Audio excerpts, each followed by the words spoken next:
Health care മേഖലയിലെ data അനലിസ്റ്റുകൾ എങ്ങനെയാണ് act ചെയ്യുന്നതെന്നുള്ളതിനെ കുറിച്ചുള്ള ഡീറ്റെയിൽഡ് ആയിട്ട് വീഡിയോ ആണിത്. ഇതെല്ലാവരും സ്കിപ്പ് ചെയ്യാതെ തന്നെ ഡീറ്റെയിൽഡ് ആയിട്ട് തന്നെ കാണാൻ നോക്കുക. ഇതുപോലുള്ള അപ്ഡേറ്റ്സിനായിട്ട് നിങ്ങൾ ഇൻസൈറ്റ് 360 യൂട്യൂബ് ചാനൽ ഒന്ന് സബ്സ്ക്രൈബ് ചെയ്യുകയും ഫോളോ ചെയ്യുകയും ചെയ്യുക. നിങ്ങളുടെ ഫ്രണ്ട്സ് സർക്കിൾ കൊടുത്ത് ഷെയർ ചെയ്യുക.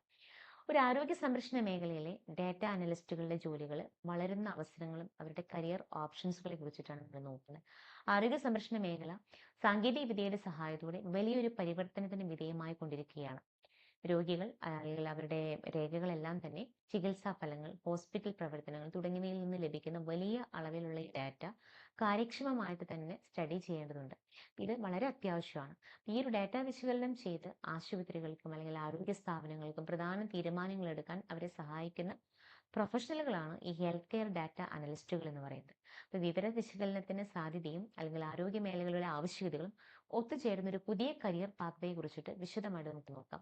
നിങ്ങൾ ഈ വിദ്യാഭ്യാസ യാത്രയിലെ എൻട്രൻസ് പരീക്ഷ, സ്കോളർഷിപ്പ് ആപ്ലിക്കേഷൻസുകൾ, അഡ്മിഷൻ നടപടികൾ, കരിയർ ഗൈഡൻസ്, നിങ്ങളുടെ വിദ്യാഭ്യാസ ഭാവി നിർണ്ണയിക്കുന്ന എല്ലാ കാര്യങ്ങൾക്കും ഈ സിംഗിൾ ആപ്പിലൂടെ നിങ്ങൾക്ക് സൊല്യൂഷൻ ഉണ്ട്. അതിനായിട്ട് നിങ്ങൾ ഇൻസൈറ്റ് 360 ആപ്പ് പ്ലേ സ്റ്റോറിൽ നിന്ന് ഇപ്പോൾ തന്നെ നിങ്ങൾ ഡൗൺലോഡ് ചെയ്യാം. എന്താണ് ഹെൽത്ത് കെയർ ഡാറ്റ അനലിസ്റ്റ്? രോഗികളുടെ വിവരങ്ങൾ, ചികിത്സാ ഫലങ്ങൾ, മരുന്നുകളുടെ പ്രതികരണം, ചികിത്സാ ചെലവുകൾ, ഹോസ്പിറ്റൽ പ്രവർത്തനങ്ങളുടെ കാര്യക്ഷമത എന്നിവയുമായി ബന്ധപ്പെട്ട് ഡാറ്റ ശേഖരിക്കുകയും അത് വിശകലനം ചെയ്യുകയും വ്യാഖ്യാനിക്കുകയും ചെയ്യുന്നവരാണ് ഈ ഹെൽത്ത് കെയർ ഡാറ്റ അനലിസ്റ്റുകൾ. ഈ ഒരു വിശകലനം ആരോഗ്യ സംരക്ഷണ ദാതാക്കളെ മികച്ച തീരുമാനങ്ങൾ എടുക്കാനായിട്ട് സഹായിക്കുന്ന ഒന്നാണ്. ഇവരുടെ പ്രവർത്തന മേഖലകൾ എന്ന് പറയുമ്പോൾ ആശുപത്രികളിലെ പ്രവർത്തന ചെലവുകൾ കുറയ്ക്കുന്നതിനും അതിന്റെ വിഭവങ്ങളെല്ലാം തന്നെ കാര്യക്ഷമമായിട്ട് ഉപയോഗിക്കുകയും സഹായിക്കുകയാണ് ഇവർ ചെയ്യുന്ന പ്രധാന ജോലി. അതുപോലെ രോഗി പരിചരണത്തിന്റെ ഗുണനിലവാരം മെച്ചപ്പെടുത്തുന്നതിനുള്ള പാറ്റേണുകൾ കണ്ടെത്തുക. അതുപോലെ സാമ്പത്തിക വിശകലനം, ഇപ്പോൾ ഒരു ഇൻഷുറൻസ് ക്ലെയിമുകൾ, ബില്ലിംഗ് എന്നിവ വിശകലനം ചെയ്ത് സാമ്പത്തിക കാര്യക്ഷമത ഉറപ്പുവരുത്തുക. അതുപോലെ പൊതുജനാരോഗ്യം, രോഗവ്യാപനത്തിന്റെ ട്രെൻഡുകൾ പ്രവചിക്കുക അല്ലെങ്കിൽ പൊതുജനാരോഗ്യ സംരംഭങ്ങൾ രൂപപ്പെടുത്താൻ സഹായിക്കുക ചെയ്യും. അടുത്തതായിട്ട് വരുന്നത് ഹെൽത്ത് കെയർ ഡാറ്റ അനലിസ്റ്റിന്റെ റെസ്പോൺസിബിലിറ്റീസ് ആണ്. ഒരു ഡാറ്റ അനലിസ്റ്റ് ജോലികൾ സാങ്കേതികവും പ്രവർത്തനപരവുമായിട്ട് നിരവധി കാര്യങ്ങൾ ഉൾക്കൊള്ളുന്നുണ്ട്. അപ്പോൾ ഡാറ്റ ക്ലീനിങ്, വിവിധ സോഴ്സുകളിൽ നിന്ന് ശേഖരിക്കുന്ന ഈ വലിയ ഡാറ്റ സൈറ്റുകളിലെ മിസ്റ്റേക്കുകൾ അല്ലെങ്കിൽ പൊരുത്തക്കേടുകളെല്ലാം പരിഹരിച്ച് അത് അനലൈസിനായിട്ട് ആ ഡാറ്റയെ ക്ലിയർ ചെയ്യുക എന്നുള്ളതാണ് ഇവർ ചെയ്യുന്ന ഏറ്റവും വലിയ റെസ്പോൺസിബിലിറ്റി. രണ്ടാമത്തെ കാര്യം അനലിറ്റിക്കൽ മോഡൽസ്, അതായത് സ്റ്റാറ്റിസ്റ്റിക്കൽ മോഡലുകളും അൽഗോരിതങ്ങളും ഉപയോഗിച്ച് ആരോഗ്യ വിവരങ്ങൾ വിശകലനം ചെയ്യുക. അടുത്ത റിപ്പോർട്ടിംഗ് ആൻഡ് വിഷ്വലൈസേഷൻ, അതായത് വിശകലന ഫലങ്ങൾ ഡോക്ടർമാർക്കും അല്ലെങ്കിൽ ഹോസ്പിറ്റൽ മാനേജ്മെന്റിനും എളുപ്പത്തിൽ മനസ്സിലാക്കാൻ കഴിയുന്ന റിപ്പോർട്ടുകൾ, ഡാഷ്ബോർഡുകൾ, വിഷ്വലൈസേഷനുകൾ തയ്യാറാക്കി കൊടുക്കുക. ദെൻ ട്രെൻഡുകൾ കണ്ടെത്തുക. അപ്പോൾ രോഗങ്ങളുടെ പാറ്റേണുകൾ അല്ലെങ്കിൽ ചികിത്സാ രീതികളുടെ ഫലപ്രാപ്തി, രോഗങ്ങൾ മടങ്ങി വരുന്നതിന്റെ നിരക്ക് എന്നിവയെല്ലാം പ്രധാന ട്രെൻഡുകളാണ്. അപ്പോൾ ഇതെല്ലാം കണ്ടെത്തി അതിനുള്ള റെമഡീസ് എടുത്തു കൊടുക്കുക. സുരക്ഷ ഉറപ്പാക്കുക, അതായത് രോഗികളുടെ സ്വകാര്യത സംരക്ഷിക്കുന്ന നിയമങ്ങളും മാനദണ്ഡങ്ങളും ഇപ്പോൾ നമുക്കറിയാം HPPA പോലെയുള്ള പാലിക്കുന്നുണ്ട് എന്നുള്ളത് നമ്മൾ ഉറപ്പുവരുത്തേണ്ടത് ഇമ്പോർട്ടൻ്റ് ആണ്. അതുപോലെ തന്നെ കരിയർ സാധ്യതകളും വളർച്ചാ സാധ്യതകളും, ഡാറ്റ അനലിസ്റ്റുകളുടെ റോളുകൾ ആരോഗ്യ മേഖലയിൽ ശക്തമായിട്ടുള്ള വളർച്ചാ നിരക്കാണ് രൂപപ്പെടുത്തുന്നത്. ഇതിന്റെ തൊഴിൽ മേഖലകൾ എന്ന് പറഞ്ഞു കഴിഞ്ഞാൽ ആശുപത്രികളും ക്ലിനിക്കുകളും ചികിത്സാ ഫലങ്ങൾ അല്ലെങ്കിൽ പ്രവർത്തനക്ഷമത, രോഗീ പരിചരണം എന്നിവയെല്ലാം മെച്ചപ്പെടുത്താനായിട്ട് നമുക്ക് സാധിക്കുന്ന ഒന്നാണ്. അതുപോലെ ഇൻഷുറൻസ് കമ്പനികളിൽ ഇപ്പോൾ ക്ലെയിമുകൾ വിലയിരുത്തുന്നതിനും ഫ്രോഡിസം എന്തെങ്കിലും ഉണ്ടെങ്കിൽ അത് കണ്ടെത്തുന്നതിനും റിസ്ക് അനലൈസ് ചെയ്യുന്നതിനൊക്കെ നമുക്ക് ഇവർക്ക് നല്ലൊരു ഓപ്ഷൻസുകൾ വരുന്നുണ്ട്. അതുപോലെ സർക്കാർ ആരോഗ്യ ഏജൻസികൾ, ഇപ്പോൾ പകർച്ചവ്യാധി നിയന്ത്രണം അല്ലെങ്കിൽ പൊതുജനാരോഗ്യ പദ്ധതികളുടെ വിലയിരുത്തൽ എന്നീ ഏരിയകളിലെല്ലാം ഇവർക്ക് വർക്കിംഗ് സെഗ്മെന്റ്സുകൾ വരുന്നതാണ്. അതുപോലെ ഫാർമസ്യൂട്ടിക്കൽ കമ്പനികൾ, ഗവേഷണ സ്ഥാപനങ്ങൾ, പുതിയ മരുന്നുകളുടെ പരീക്ഷണങ്ങൾ അല്ലെങ്കിൽ അതിന്റെ ഡാറ്റ വിശകലനത്തിനായിട്ട് നമുക്ക് പ്രോപ്പറായിട്ട് ഇത്തരത്തിലുള്ള ആളുകളെ നമുക്ക് യൂസ് ചെയ്യാൻ പറ്റും.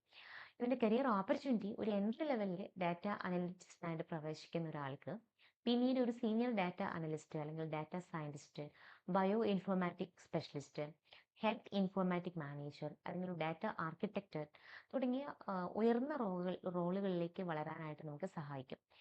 അതുപോലെ തന്നെ കോർ സ്കിൽസ്, ഈ മേഖലയിൽ നിന്ന് പ്രവേശിക്കാൻ ആഗ്രഹിക്കുന്ന വിദ്യാർത്ഥികൾക്ക് താഴെ പറയുന്ന 3 പ്രധാന കാര്യങ്ങൾ നിങ്ങൾ ശ്രദ്ധയിൽ ഉണ്ടാവണം. ഒന്ന്, ടെക്നിക്കൽ സ്കിൽസ്, ഇപ്പോൾ ഡാറ്റ ഉപയോഗിച്ച് ഡാറ്റാബേസുകൾ കൈകാര്യം ചെയ്യാനുള്ള കഴിവുണ്ടാവണം. രണ്ടാമത്തെ കാര്യം, വിഷ്വലൈസേഷൻ ടൂൾ ഉപയോഗിക്കാനുള്ള അറിവുണ്ടായിരിക്കും.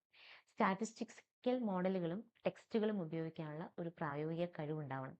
പിന്നെ വരുന്നതാണ് ഹെൽത്ത് കെയർ ഡൊമൈൻ നോളജ്, അതായത് മെഡിക്കൽ കോഡിംഗ് പോലുള്ള ICD-10 അല്ലെങ്കിൽ CPT പോലുള്ള മെഡിക്കൽ കോഡിംഗ് സമ്പ്രദായങ്ങളെ കുറിച്ചിട്ട് അടിസ്ഥാനപരമായിട്ടുള്ള അറിവ് നിങ്ങൾക്ക് ഉണ്ടാവണം.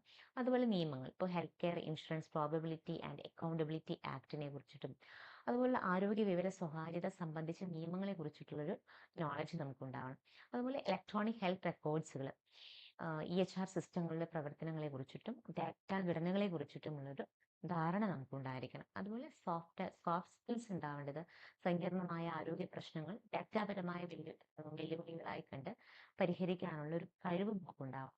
ദെൻ കമ്മ്യൂണിക്കേഷൻ സ്കില്ല്, സാങ്കേതിക വിശകലന ഫലങ്ങൾ ഡോക്ടർമാർക്കും മാനേജ്മെന്റുകൾക്കും മനസ്സിലാകുന്ന രീതിയിൽ ലളിതമായിട്ട് അവതരിപ്പിക്കാനുള്ള ഒരു കഴിവ് നമുക്കുണ്ടാവണം.